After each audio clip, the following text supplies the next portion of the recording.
Hi, this is Paul from Outerloop Coaching, outerloopcoaching.com. I'm so excited to be back with you this week. I'm talking to you about the difference between the producer, the engineer, and the mixer, and why you need to know. Now, real quick, if you're watching this on YouTube at Outerloop Records channel, maybe even the coaching playlist on the Outerloop Records channel, be sure to subscribe to the Managemental Podcast where you can hear this every week. And if you're listening to this on the Managemental Podcast, of course, subscribe, like, and comment over on YouTube. Let's dive in. The producer, the engineer, and the mixer. What's the difference? Difference is huge. A producer has to do everything. They have to be responsible for everything, from the song and the way the song is written all the way through to the final sound of the recording.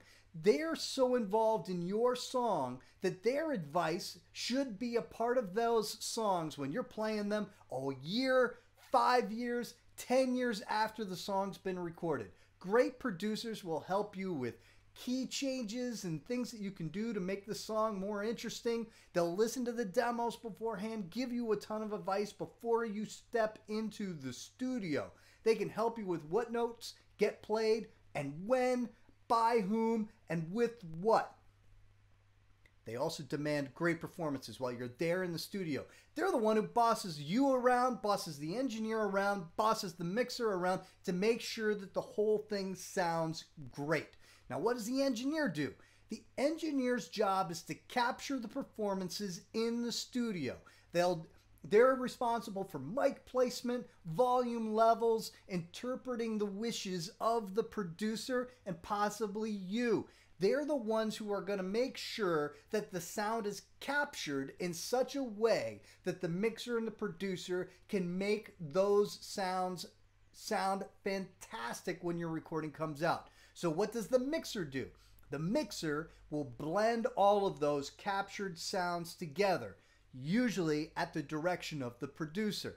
Now, sometimes they're going to go in the studio with somebody who calls themselves a producer and all they are is an engineer. They expect you to know the best way to make your songs. And I'll tell you what, a lot of musicians are very, very happy to be the ones bossing their own music around.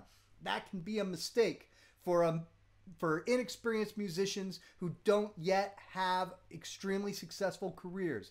Try to work with producers who will take responsibility for the songs that they have stuck their name onto. So work with the best.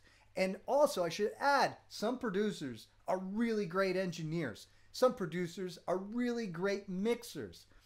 I'm not even going to talk about the mastering engineer. We'll talk about that at a future time, but that's an important role as well, but usually not somebody that you're going to interface with in the studio. So those are the differences between the producer, the engineer, and the mixer. Do me a favor, would you?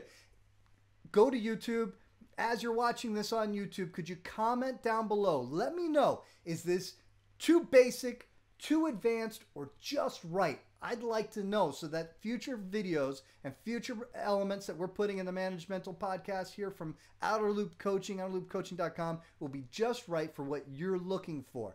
Be sure to subscribe. Subscribe at outerloopcoaching.com. We've got emails and great information. Sometimes it's a lot more advanced and interesting, and it might be just right for you when this is not exactly. It may also be more basic if you're finding this more challenging. There's a lot more content coming to you each and every week there. And download Mike Mowry's free ebook, The Music Management Primer. Thank you very much once again. Paul from Outerloop Coaching. I greatly, greatly appreciate you coming in and joining me this week. I'll see you next.